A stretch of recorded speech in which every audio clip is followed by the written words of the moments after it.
کہ بالکل حضور کی اسوہ حسنہ پہ پوری طرح عمل کرتی تھی. سبحان اللہ. مثال کے طور پہ ان کا ایک گاؤں تھا, اس کی جو بھی آمدنی آتی تھی وہ پورے سال کی ہوتی تھی, لیکن صبح کو آتی تھی, شام کو وہ خرچ کر دیتی تھی. کہتی تھی کہ حضور اپنے گھر میں کچھ نہیں رکھتے تھے, لہذا میں بھی کچھ نہیں رکھتی. اچھا, والد صاحب جب علی گڑھ سے واپس آئے تو سن 1926 کی بات ہے یا سن 1930 کی, تو انہوں نے بھی کچھ اخبارات وغیرہ شروع کیے اور پیلی بھیت. جی ہاں, اسے الکمال نام کا اخبار جو ہے وہ پیلی بھیت سے شروع کیا تھا, اور وہ مسلم لیگ کا ترجمان تھا, جبکہ ایک دوسرا اخبار مرچنٹ جو تھا وہ کانگریس کا اخبار تھا. اچھا, تو ایک بس چھوٹی سی کچھ یادیں پکڑیا محلے کی, جہاں ڈکیا ہاؤس تھا جو آپ کے دادا کا بنوایا ہوا تھا, تو جی ہاں اس کی کچھ یادیں ہیں آپ کے ساتھ جڑی ہوئی ہیں, بچپن کے کچھ دوست, کچھ احباب, کچھ پیلی بھیت سے تعلق سے کچھ یادیں چھوٹی موٹی کچھ یاد ہو اگر. چھوٹی موٹی یادوں میں یہی ہے کہ وہاں اس کے قریبی جو تھا محلہ پنجابی سوداگران تھا, اور جیسے میں نے بہت سے اپنی تحریر میں بھی لکھا ہے, جو آپ نے میرا انٹرویو ریکارڈ کیا ہے پہلے, وہ اس میں یہ تھا کہ وہ سی احمد ایک صاحب تھے, وہ ان سے دوستی ہو گئی, اور ان کے پھر دکان تھی سائمن پارک کے قریب, وہاں جا کے میں اکثر بیٹھتا تھا ان کے یہاں. اس کے علاوہ روزانہ کا شغل میں بتایا میں نے کہ وہ یہ تھا کہ میرے ایک دوست تھے حامد جیلانی, وہ اور میں روزانہ جو ہے ساتھ جاتے تھے, اور ہمیں اس زمانے میں ایک آنا ملتا تھا جو بہت بڑی رقم سمجھی جاتی تھی. اس کی تفصیل میں بتا دیتا ہوں تاکہ لوگوں کو پتہ چلے کہ اس زمانے میں کیا اہمیت تھی. 1 روپے میں مہینے بھر کے لیے ملازم مل جاتا تھا, یہ تو 1 روپے کی ویلو تھی. ہمیں ایک آنا ملتا تھا جو 16 آنے کا ہوتا تھا. ایک آنے میں سے ایک صبح کو جو ہے وہ پرشادی ایک تھے ان کی, جا کے ہم 1 پیسے کی 2 کچہری لیتے تھے, وہ ایک میں کھاتا تھا, ایک وہ کھاتے تھے. اس کے بعد وہاں سے چلتے تھے تو چھوٹا چوک کہلاتا تھا پیلی بھیت میں, وہاں چلغوزے کی ایک دکان تھی, اور چلغوزے شہر میں ملتے نہیں تھے, تو وہاں جو ہے وہ وہاں سے 2 پیسے کی چلغوزے خرید کے باقی دن بھر کھاتے تھے. آپ کی ویڈیو اسٹاپ ہو گئی ہے, بسم اللہ کریے. کل ہم مہربان میں نے ایسے قصے ہیں بچپن کے, جب ہم تمہارے کبرا خالہ آپ کی کیا ہوتی ہیں؟ میری پر دادی, میرے والد صاحب کی نانی تھی. تو وہ ہماری خالہ تھی. جی جی. اور ہمارے نانا کا جو مکان تھا اس کے برابر میں ان کا مکان تھا. جی. اور ان کے گھر میں جو ہے وہ ایک شربتی کا بہت بڑا درخت تھا. تو ہم لوگ یہ کیا کرتے تھے, میں اور میری مومانی, اس زمانے میں مومانی نہیں تھی لیکن وہ کزن تھی میری والدہ کی, وہ آ جاتی تھی, وہ بھی چھوٹی تھی, تو ہم تنگ کرتے تھے انہیں, تو وہ نیچے سے جو ہے تنگ آ کے اس شربتی جتنی اوپر سے کہ ہم کو گراتے تھے, وہ آ کے بیچاری دے جاتی تھی پھر. جی. تو یہ جو رشتہ تھا کی بات کر رہے تھے آپ, تو وہ تمہاری پردادی جو ہیں وہ ہماری خالہ تھی. جی جی جی. ہماری نانی کی وہ جو ہے جزا بہن تھی. جی جی جی.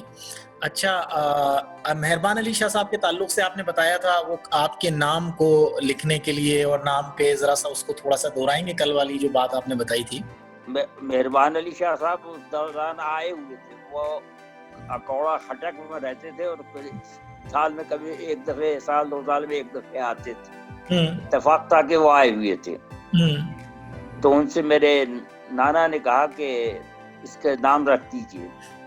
تو انہوں نے فرمایا کہ نام تو اس کا شمس جیلانی, تو شمس الدین ہے. تو انہوں نے کہا کہ اس نام کے لوگ جو ہیں، نانا نے کہا کہ اس نام کے لوگ جو ہیں جلالی ہوتے ہیں. تو ان کا ٹھیک ہے، اس کے نام کے ساتھ احمد لگا دو، لیکن یہ نام تو اس کا یہی اللہ تعالیٰ کے آتا ہے. تو بہرحال نام پھر وہی رہا. اور اس کے بعد جو ہے اب میں نے بعد میں جو ہے اپنا ادبی نام اڈاپٹ کر لیا، شمس گیلانی. اب ساری دنیا اس نام سے جانتی ہے. تو یہ اور حضرت مہربان علی شاہ جب تک وہ حیات رہے ان کے تو ہمیشہ مجھے ساتھ رکھتے تھے جہاں کہیں بھی وہ جاتے تھے. ماشاء اللہ ماشاء اللہ. حالانکہ اس وقت میری عمر 4.5 سال کی تھی جب آخری دفعہ وہ ان کی ملاقات ہوئی. ماشاء اللہ ماشاء اللہ. اور اس کے بعد بھی ان سے رہنمائی جاری رہی. اچھا، مہربان علی شاہ صاحب شاہ جی میاں حضور کے مرید تھے، خلیفہ تھے، اور سلسلہ نقشبندیہ سے، مجددیہ سے ان لوگوں کا تعلق تھا. جی ہاں جی ہاں. اور یہ ماشاءاللہ اہل سادات میں سے تھے، اور خاص طور سے آپ نے بتایا خیبر پختون سے ان کا تعلق تھا. اور اس یہ بزرگان دین کہاں سے کہاں آتے تھے، کھمریا اور پنڈری میں تمام لوگوں میں ان کے مریدین بہت موجود تھے، عقیدت مند ان کے موجود تھے. جی. اور باقی آپ آگے جو ہے تھوڑا سا تذکرہ جو ہے، اور کس طرح سے جو ہے آپ کا پہلا آرٹیکل حریم میں چھپا، اور اس وقت کیا عمر تھی اور کیا ادبی ماحول تھا؟ میرا پہلا آرٹیکل جو ہے وہ 44 میں حریم میں چھپا تھا. اور حریم جو ہے لکھنؤ سے ایک پرچہ نکلتا تھا، اس کے ایڈیٹر سے نسیم انہونوی، اور ان کا یہ ایکانہ فنڈ والی گلی میں ان کا دفتر بھی تھا. اور یہ شوکت تھانوی کے عزیز تھے. اچھا اچھا اچھا اچھا اچھا. کچھ تصویریں ہیں میرے پاس، وہ میں دکھانا چاہوں گا آپ کو. جی جی بالکل بالکل. ایک سیکنڈ، یہ دیکھیے آپ. ابھی میں شیئر کروں گا اسکرین پہ تو آپ کو بھی دکھے گا اور مجھے بھی دکھے گا. جی، یہ تصویر کس وقت کی ہے؟ والد صاحب کی تصویر ہے، شاید سن 1961 کی ہے یا اس سے پہلے کی ہے. یہ تصویر تو کافی پہلے کی ہے میرے خیال سے. اور وہ یہاں اس وقت تک پاکستان نہیں آئے تھے، اس سے پہلے کی ہے. اس سے پہلے کی تصویر ہے. جی. اچھا، میرے پاس آپ نے جو کچھ تصویریں اور دی تھیں تو میں ان کو بھی جاتا ہوں. یہ آپ کی خود کی ایک تصویر ہے، اور میرے خیال کس 2016 کی ہے یہ؟ یہ تو یہی کی ہے، رچمنڈ کی ہے. رچمنڈ کی ہے. اچھا. یہ رچمنڈ، یہ میریکل والوں نے سب سے پہلے یہ جو لی تھی انہوں نے ہی لگائی تھی. اچھا، یہ تصویر بڑی یادگار تصویر ہے، اس پہ کچھ کہنا چاہیں گے آپ؟ ہاں، یہ جو کتاب تھی آل زورین، اس پہ یہ میرے چھوٹے دادا ہیں تاج الدین صاحب، تو انہوں نے اس میں بڑی جدوجہد کی اس کتاب کے چھپوانے میں. تو اس نے ان سے کے نام ایک تجرید لکھی تھی، اور اس نے اس میں جو ہے اس نے یہ سیکنڈ پہ صفحے پہ یہ پیج تھا جس میں لکھا تھا کہ اہل حاجت کی طرح حاجت میں باقی نہیں ہے احتیاج، مہربان جبتے ہوئے ہیں مجھ پہ تاج الدین تاج. دعا گو محمد ابراہیم محشر. محمد ابراہیم محشر جو تھے یہ مہاراجہ جند کے وہ درباری شاعر تھے. اچھا. اور انہی نے یہ کتاب لکھی تھی دادا. جی. تو اب اس سے اندازہ لگا سکتے ہیں کہ اس وقت کس قدر ان کو داد و دہش ملی، کہ اس وقت جو ہے ان کو 500 روپے دادا نے دیے تھے. اس زمانے میں 500 روپے 5 لاکھ سے بھی زیادہ قیمت رکھتے. اور دادا صاحب نے ڈریسنگ بھی بڑی اسمارٹلی ڈریس جو ہے، وہ ٹوپی بھی عمانی والی لگائی ہوئی ہے، اونچی ٹوپی ہے، اور جی ہاں ڈبل وہ سوٹ پہنا ہوا ہے، اوپر سے شاید کوٹ ہے اور اندر جیکٹ ہے میرے خیال سے، اور کچھ. جی ہاں، جو ہے جیکٹ ہے اور کوٹ ہے وہ. اچھا، یہ بھی بڑی اچھی تصویر ہے، آپ کی یادوں سے جڑی ہوئی تصویر ہے. یہ میرے ان کے سب سے بڑے بھائی ان سے میرے دادا تھے، ان کا نام جو ہے وصال الدین ہے. جی اور یہ جو وہ تھے جنہوں نے دارالعلوم دھندری قائم کیا. اور جیسا کہ وہ اس دن بتا رہے تھے کہ دارالعلوم دھندری جو ہے وہ علی گڑھ یونیورسٹی سے بھی پہلے قائم ہوا تھا. جی جی جی. تو یہ بہت ہی بیدار مقصد آدمی تھے. انہوں نے سارے بچوں کو جو ہے اعلیٰ تعلیم دلائی. اور اس سے میرے ان کے چھوٹے صاحب کے بھائی بیٹے کو ریاض الدین صاحب کو جو کہ ان کے داماد بھی تھے, میرے پھوپھا تھے اس طرح, تو ان کو جو ہے لندن اعلیٰ تعلیم کے لیے بھیجا, اس لیے کہ ہندوستان میں کوئی اس وقت وہ یونیورسٹی نہیں تھی جو ایگریکلچر کی تعلیم دیتی. صرف کانپور کا ایک اسکول تھا ایگریکلچر کا جو تعلیم دے رہا تھا. اچھا, میں اب ایک آخری بہت ہی خصوص تصویر کے لیے آپ کے پاس آ رہا ہوں, کیونکہ وہ ایک آپ کی یادوں سے جڑی ہوئی تصویر ہے. اللہ تعالیٰ انہیں غریق رحمت کرے. یہ تصویر جو ہے یہ کیونکہ پیلی بھیت کی یادوں سے جڑی ہوئی تصویر ہے, شریک حیات تو آپ کی ہیں یہ, لیکن اس سے بھی پیلی بھیت سے تعلق ہے کیونکہ ان کا سن 1935 میں کھمریا میں ہی, جہاں آپ کی ننیال تھی, وہاں پیدائش ہوئی تھی. بے شک. جی, تو کچھ شادی کے بارے میں بتائیں کہ کب کس سن میں ہوئی اور کیسے آپ واپس آئے پھر بنگلہ دیش سے, اور پھر کس وقت کی بات تھی وہ؟ اصل میں شادی ہماری جو ہے طے ہو گئی تھی 50 سے پہلے, لیکن کسی وجہ سے جو ہے وہ شادی ہو نہیں سکی. اس میں التوا ہو گیا 2 سال کا. تو پھر میں چلا گیا اس دوران ایسٹ پاکستان, کیونکہ پیلی بھیت میں فسادات ہو گئے. تو میں فیملی کو لے کے اپنی ایسٹ پاکستان چلا گیا. اس کے بعد جو ہے وہاں پھر میں نے فیملی تو واپس آ گئی میری, لیکن میں نہیں آیا ایسٹ پاکستان سے. میں وہاں تھا, زیر تعلیم تھا. تو میں پھر وہاں مجھے اطلاع دی گئی اچانک کہ فلاں تاریخ کو شادی ہے. تو بہت مشکل سے میں دوڑتے بھاگتے وہاں پہنچا اور شادی ہوئی, اور چند دن ٹھہر کے پھر مجھے واپس آنا پڑا. تو یہ شادی کی مختصر سی روداد ہے الحمدللہ. لیکن اللہ کا شکر ہے کہ وہ اپنے وقت پہ انجام پذیر ہوئی. الحمدللہ الحمدللہ. 2 سال کی تاخیر کے بعد صحیح, لیکن اس سے فائدہ یہ ہوا کہ مجھے تعلیم حاصل کرنے کا وقت مل گیا. الحمدللہ.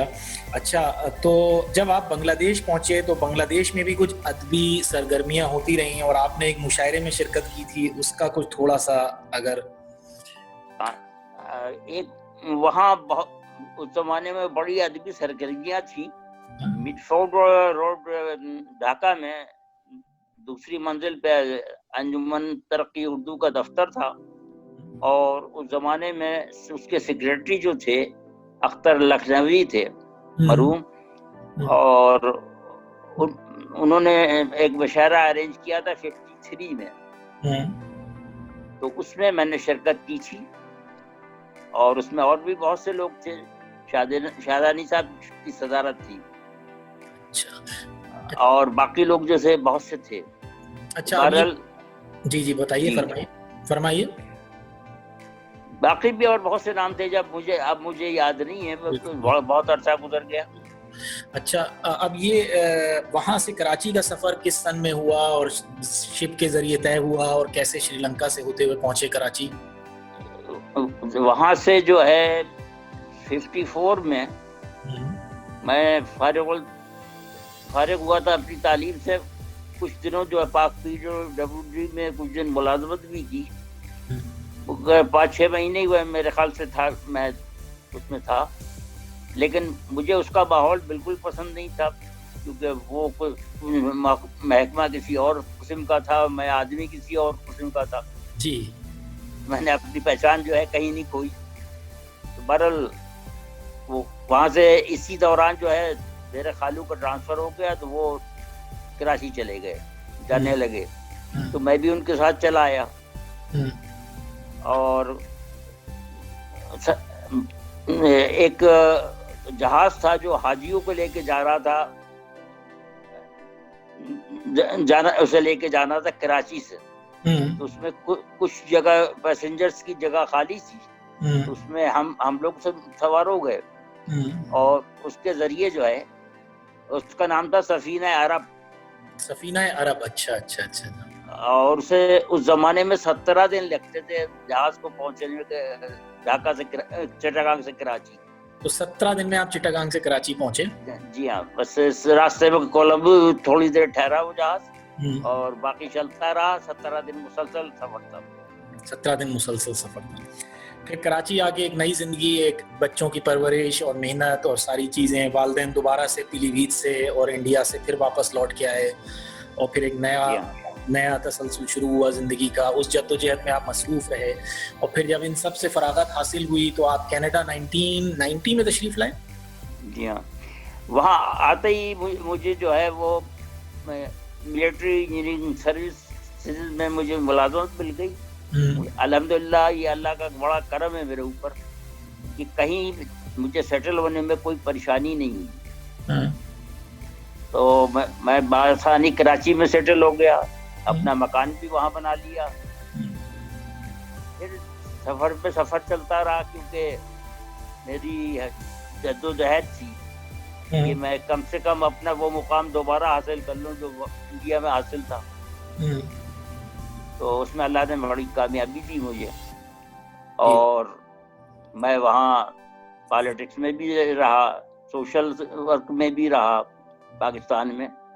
اور اس کے بعد 86 میں دیکھا کہ وہاں کے حالات جو ہیں وہ بہت خراب ہو گئے.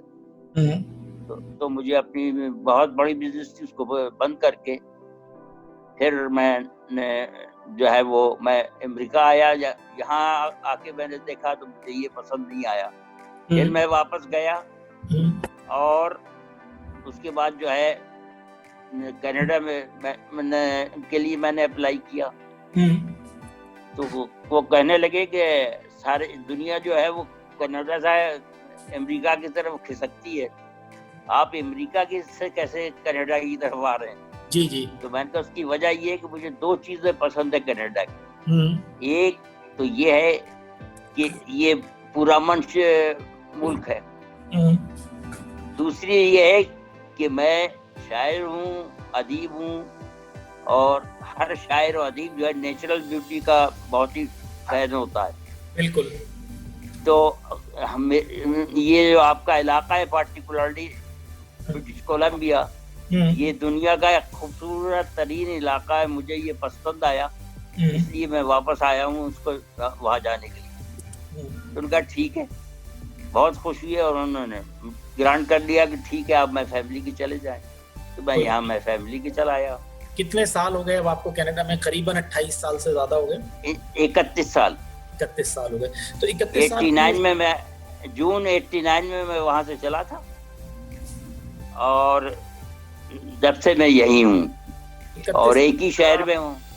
31 سال کا یہ سفر بہت علمی اور ادبی رہا ہے، اور اس سفر کے اندر آپ نے ایک بڑے مرحلے طے کیے. تقریباً اس وقت آپ نے ٹوٹل کتنی کتابیں جو ہیں تصنیف فرمائی ہیں؟ اب تک جو ہے وہ میں نے 21 کتابیں لکھی ہیں، اور آرٹیکلز کی میری تعداد جو ہے اب جو میرا کمپیوٹر بتا رہا ہے وہ 61,000 ہے. 61,000 سوری 6,100 سم تھنگ ہے.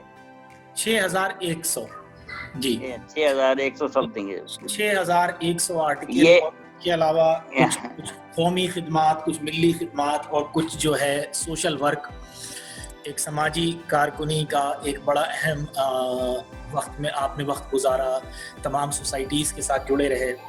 تو اگر آپ اجازت دیں تو میں ایک اسکرین پھر سے شیئر کر کے کچھ دکھانا چاہوں گا. ضرور دکھائیے. ہاں میں دکھاتا ہوں ابھی، تاکہ یہ انٹرویو کے ذریعے لوگوں کو پتہ چلے کہ یہاں پہ کچھ شروعاتی اس آرٹیکل میں جو ہم نے 3 سال پہلے تقریباً لکھا تھا. یہ ایک تصویر ہے ماشاءاللہ 2003 کی. یہ پریسیڈنٹ ڈل ایوانس ہیں، اور ایک چیئرمین آپ ہیں سٹی کلچرل ہارمونی ایوارڈ، آپ لیری کیمبل سے لے رہے ہیں. تو جی ہاں، یہ کس سلسلے کا تھا اور کیا تھا؟ یہ سٹی آف وینکوور نے ہر سال جو ہے وہ ایک ایوارڈ دیتی ہے جی. تو اس سال اتفاق سے میرا نام اس کے لیے آیا تھا اور میں اس وقت سینئر سوسائٹی کا ملٹی کلچرل کمیٹی کا چیئرمین تھا اور انہوں نے مجھے انڈورس کیا اور الحمدللہ مجھے وہ ایوارڈ ملا اور میں پہلا کلرڈ آدمی تھا جس کو یہ ایوارڈ ملا. جی مطلب ابھی قومی نسلی معاملہ بہت چل رہا ہے جارج فلائڈ. ہاں سب جگہ ہے. اس زمانے میں 30 سال پہلے تو اچھا خاصا تھا. جی اس زمانے میں سوشل ورک میں بھی سوائے میرے کوئی نہیں تھا, خاص طور سے مسلمانوں میں تو کوئی بھی نہیں تھا. بالکل. اچھا اسی وقت آپ جو ہیں کینیڈا کے وہاں یہ رچمنڈ کے یا کینیڈا کی اردو سوسائٹی کے اور ہندی سوسائٹی کے دونوں کے اہم فرائض آپ نے انجام دیے اور کچھ اردو کا پریزیڈنٹ تھا میں اور فاؤنڈر بھی تھا. یہ رچمنڈ کی سوسائٹی تھی یا کینیڈا کی تمام؟ نہیں یاد کینیڈا کی اردو ایسوسیشن اس کا نام تھا. پوری کینیڈا اردو ایسوسیشن تھی, پورا ملک پوری. جی ہاں. اور ہندی تو اس کا ہندی جو تھی وہ وینکوور کی تھی. اچھا وہ وینکوور کی ہندی سائنسداں پرشد اور اس کا میں جنرل سیکرٹری تھا اور اس کا میں صدر تھا. اس کے صدر تھے. اچھا ان سب چیزوں میں تھوڑا سا ایک ذکر ہو جائے کہ یہ جو کتاب تھی حقوق العباد اور اسلام, اس کتاب کا بڑا ریکگنیشن تھا اور یہ کتاب پھر ہندی میں بھی ٹرانسلیٹ ہوئی, اتم ہے انسان. نہیں اس میں آپ تھوڑا سا بھول رہے ہیں. اتم ہے انسان الگ کتاب ہے اور حقوق العباد اور اسلام الگ ہے. جی ہاں, حقوق العباد کا انگریزی میں ترجمہ ہوا ہے ہاں اور ہندی میں نہیں ہوا ہے. ہندی میں اتم ہے انسان کا ہوا ہے. ہاں میری شاعری کی کتاب ہے. اچھا تو یہ جو کتاب تھی یہ حقوق العباد اور اسلام, اس کے بارے میں یہ دیکھیے آپ کو ایک ایوارڈ مل رہا ہے, میں نے پھر تصویر شیئر کی ہے. Shams Jilani receiving best writer awards of miracle community newspaper for حقوق العباد and Islam from deputy premier of British Columbia honourable Christy Clark in 2002. جی تو اس کے بارے میں کچھ بتائیں تھوڑا سا. اصل میں اس سے پہلے جو ہے کسی نے اس ٹاپک پہ کچھ لکھا نہیں. یہ پہلی کتاب تھی جو حقوق العباد کے لیے میں نے لکھی, کیونکہ ہمارے یہاں جو ہے یہ سمجھتے ہیں کہ صرف عبادت نماز اور روزے کا نام ہے, لیکن حضور صلی اللہ علیہ وسلم نے فرمایا کہ اسلام جو ہے دین معاملہ ہے اور معاملات میں ہم بڑے پیچھے جس میں کبھی بہت آگے تھے.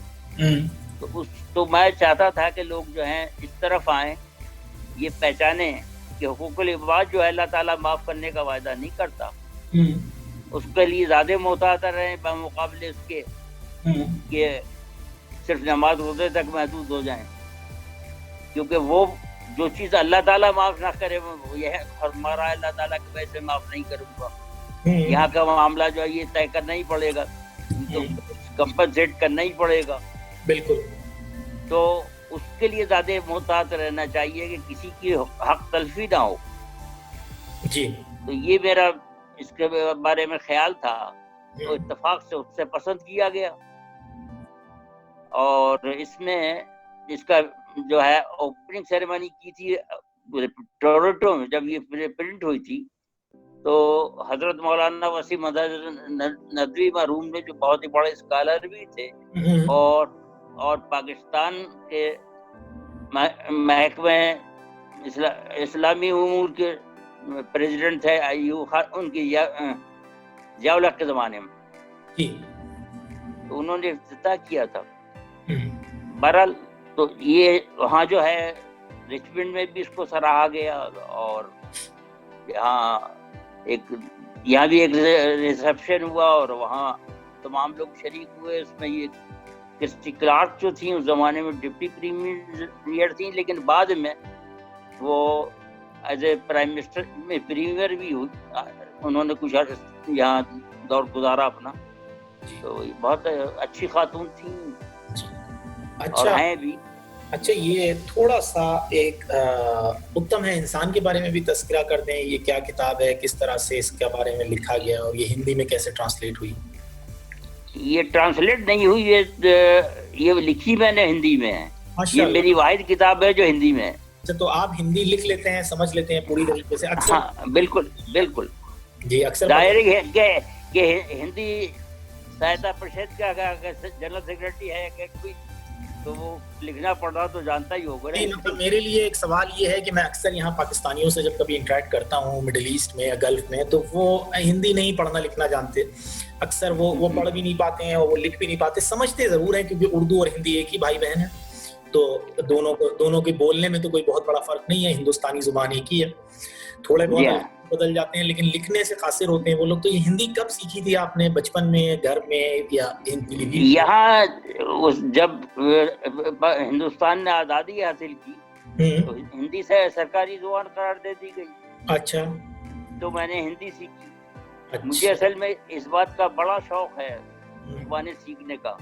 تو میں نے ہندی نہیں سیکھی، ہندی کے علاوہ بھی اور 7-8 زبانیں میں نے سیکھی ہیں جہاں بھی میں رہا. بنگلہ دیش میں رہا تو بنگالی سیکھی، سندھ میں رہا تو سندھی سیکھی. ماشاءاللہ. اسی طرح جو ہے تھوڑی بہت پنجابی بھی سمجھ لیتا ہوں. اچھا. اور یہاں اور عربی؟ تو عربی بھی تھوڑی، چونکہ میں نے یہاں طے یہ کیا ہوا تھا اپنی زندگی وہاں شروع سے کہ جب میں اپنی ذمہ داریوں سے فارغ ہو جاؤں گا تو میں جو ہے وہ صرف دین اور خدمت خلق یہ دونوں کام کروں گا. تو بالکل. اس وقت سے لے کے یہاں آنے کے بعد میں نے صرف 2 سال کام کیا ہے. تھوڑی سی بزنس کی، کیونکہ بچے جو ہیں پروفیشنل ایگزامینیشن انہیں دینا تھے یہاں کے کوالیفائی کرنے کے لیے. ویسے تو سب اعلیٰ تعلیم یافتہ میرے بچے، تو انہوں نے پھر میں نے یہاں بھی کوشش کی کہ ان میں بھی گھل مل جاؤں. تو میرا اس پہ ایک آرٹیکل بھی ہے، وہ انگریزی میں ہے. اس پہ میں نے یہ بتایا تھا کہ how to settle a new country. ہاں پڑھا ہے میں نے، وہ آرٹیکل آپ کا پڑھا ہے. جی.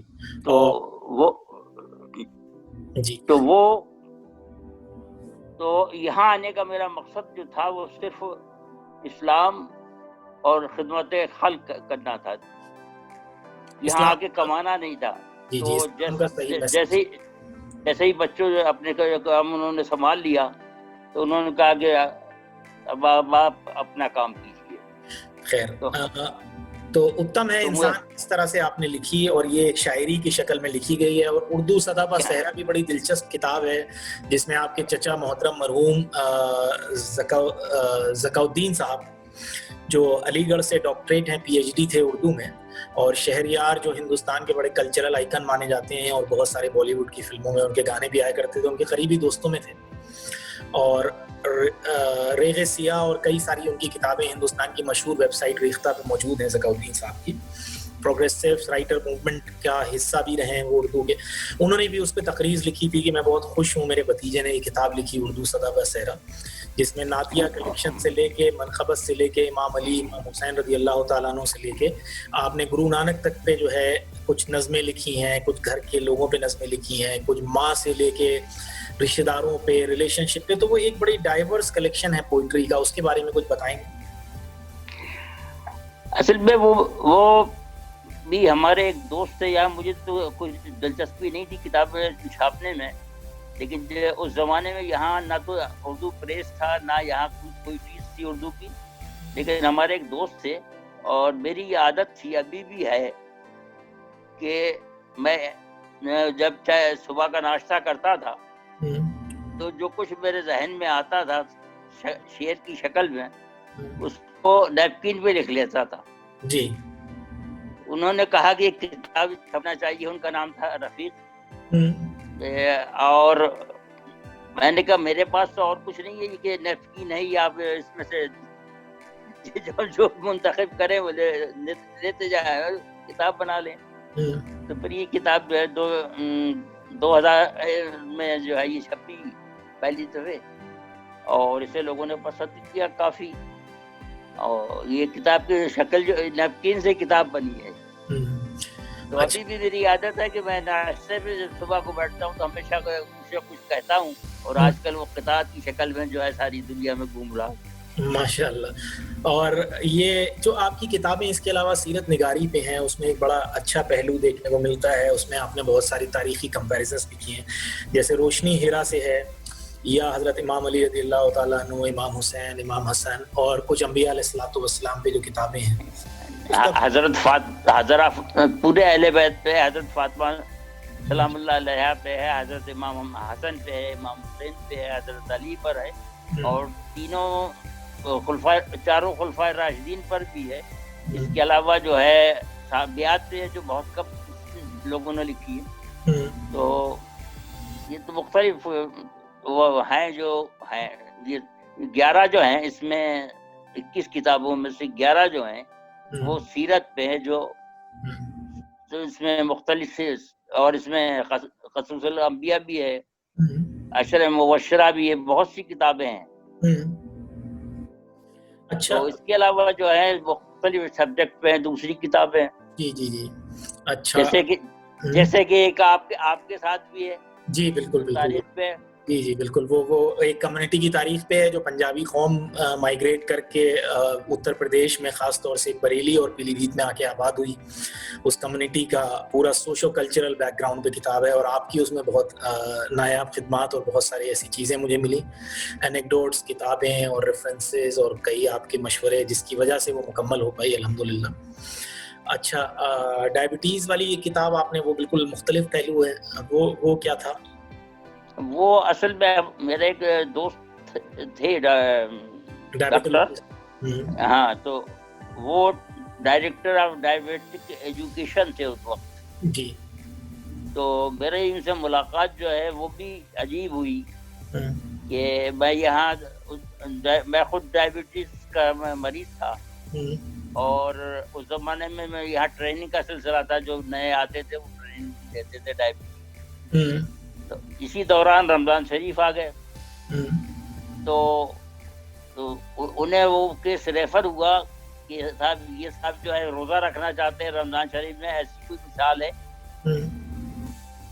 کہ ڈائبٹیز کا مریض روزہ بھی رکھے؟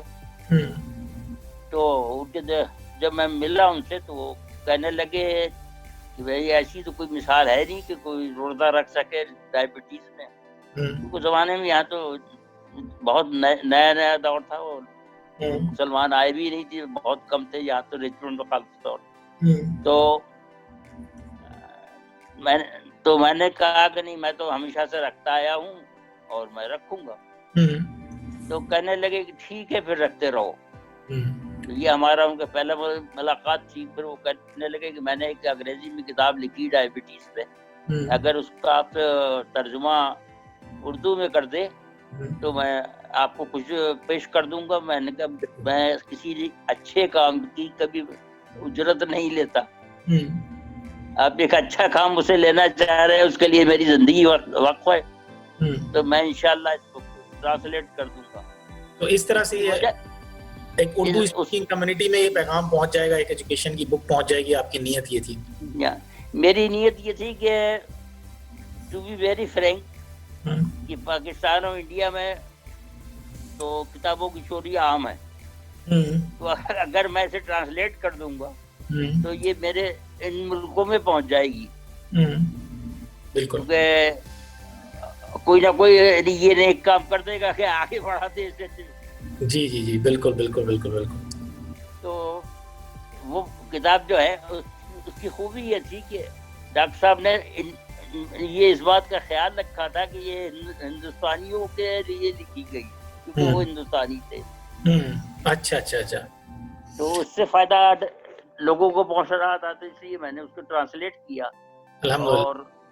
اور اسی تقریب میں جس میں کہ اس کی میری کتاب، یہ تینوں کتابیں ایک ساتھ آئی ہیں، گمان معتبر، اور یہ ڈائبٹیز کی بنیادیات ڈائبٹیز، اور یہ اپنا حقوق العباد اور اسلام،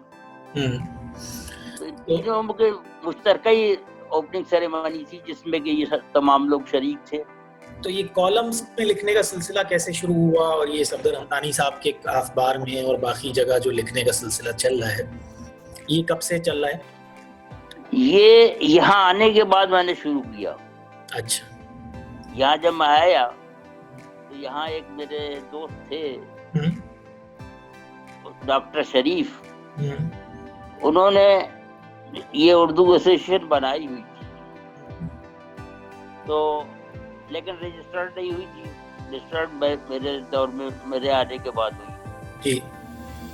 تو انہوں نے کہا کہ جیلانی صاحب آپ اپنی شاعری شروع کر دیں. تو میں نے کہا شاعری کو تو میں صحیح نہیں سمجھتا ہوں، کہ اسلام نے کچھ زیادہ اس سے اپریشیٹ نہیں کیا ہے. صرف اس میں جو ہے آدھی ایک آیت ہے جو اس کے حق میں ہے اور 3 آیتیں اس کی مخالفت میں ہیں. کہنے لگے لیکن آپ جو کام کر رہے ہیں تو اس کو پیغام دینے کا بھی ایک ذریعہ بنا سکتے ہیں آپ شاعری. بالکل. اس لیے آپ کا وہ آدھا جو حصہ ہے، وہ آدھا حصہ جو قرآن میں وہ یہ ہے کہ جن لوگوں نے اچھے کام کیے بالکل وہ ایگزمپٹڈ ہیں، باقی جو ہے وہ سب کہیں کہ یہ جھوٹ بولتے ہیں. تو اس لیے میں نے اسے اختیار کیا اور اس کے بعد جو ہے شاعری بھی شروع کر دی. پھر جو ہے میرا طریقہ کار یہ ہے کہ میں پہلے اخباروں میں لکھتا ہوں کوئی بھی کتاب قسط وار، اور جب وہ کامیاب لکھ کے آگے بڑھ جاتی ہے، مکمل ہو جاتی ہے، تو میں اسے کتاب کی شکل میں لے آتا ہوں. اب انشاءاللہ آپ ٹرانسلیٹ کر رہے ہیں میری ایک کتاب کو، جی جو کہ حضور کی سیرت مبارکہ پہ ہے، جی. اور انشاءاللہ تاریخ میں آپ کا نام رہے گا. وہ 2 اخباروں میں چھپ رہی ہے، ایک عالمی اخبار لندن میں اور دوسری جو ہے وہ کمیونٹی نیوز رچمنڈ میں. بالکل. تو میں اس بات پہ مبارکباد دیتا ہوں کہ آپ یہ اتنا بڑا کام کر رہے ہیں. شکریہ. اور انشاءاللہ آپ کا نام جو ہے ہمیشہ تاریخ میں رہے گا. اللہ آپ کو جو ہے عمر دراز کرے. اگر اجازت دیں تو میں آپ کا وہ لے کے آ جاؤں، میں نکالنا بھول گیا تھا، 2 منٹ لگیں گے. صدا با صحرا، تو کچھ شعر اس سے پڑھ کے سنا کے اسے اختتام کر دوں گا اس بات چیت کا. ضرور. اس کے صدا با صحرا کے علاوہ جو گمان معتبر ہے وہ آپ کے پاس کیونکہ نہیں ہے.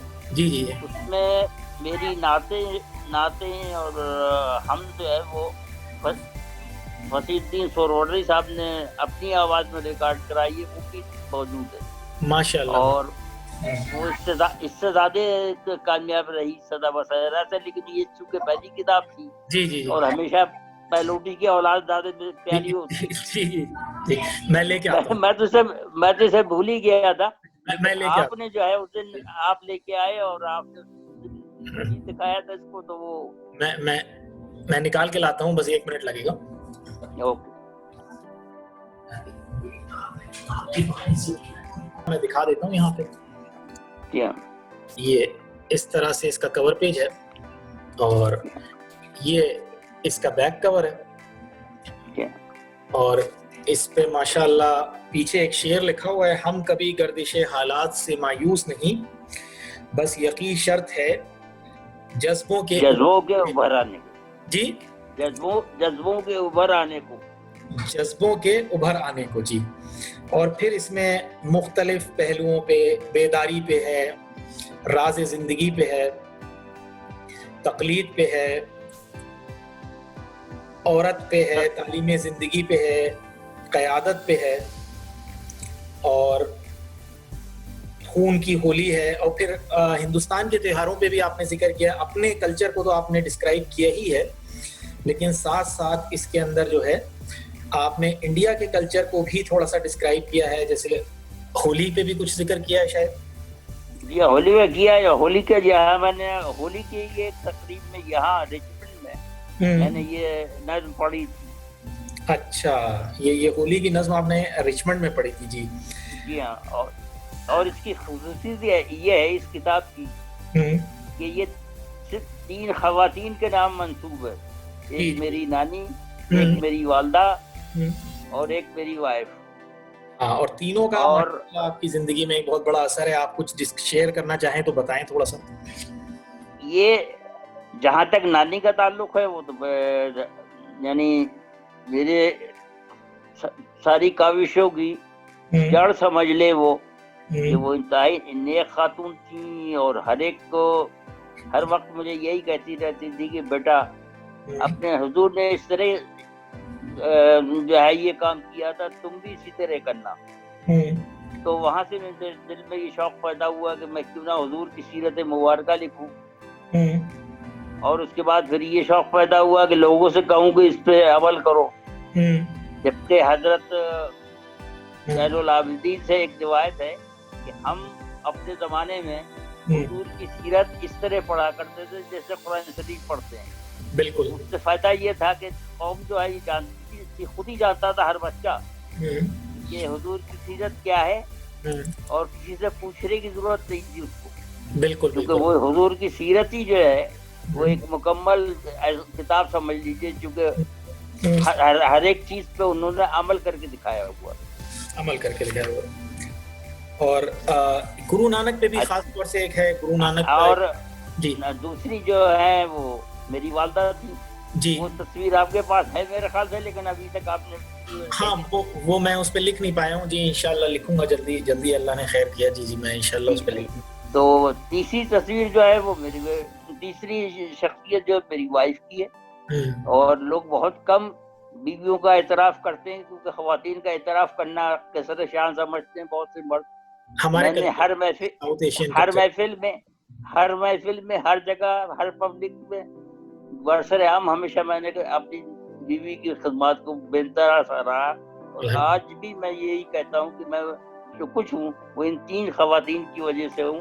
اور اس میں سب سے بڑا پارٹ چونکہ میرے ساتھ 65 سال رہی ہیں میری وائف، تو ان کا بڑا کردار ہے اس میں.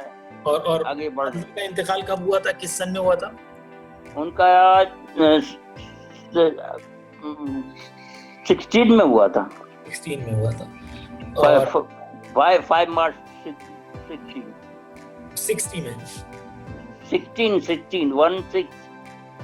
نہیں جی جی 16 2016 16 میں تو آپ کی زوجہ محترمہ کا انتقال ہوا تھا. میں والدہ کا کب ہوا تھا؟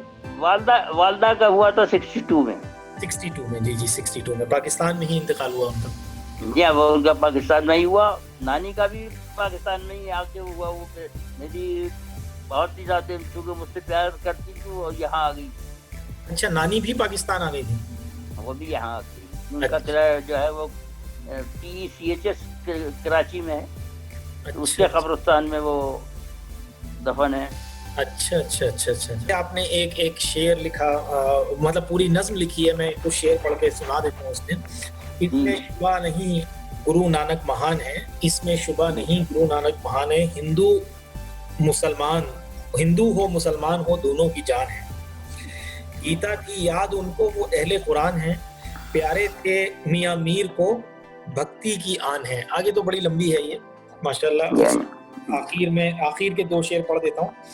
رب نے جہاں میں بھیجا تھا واپس بلا لیا، ایک اور آسمان تھا زمین نے ایک اور آسمان تھا زمین نے جو کھا لیا. ایک اور آسمان تھا زمین نے جو کھا لیا. جی جی اس شعر کی ذرا تشریح فرما دیں، اور اس کے بعد پھر جو ہے ہم اپنی بات چیت کو ختم کریں گے. یہاں پہ بہت سے لوگ جو ہیں ہندوستان میں پیدا ہوئے، دنیا میں پیدا ہوئے، اور آخر میں ان کا انجام یہی ہوا کہ موت ہر ایک کو مرنا تھا.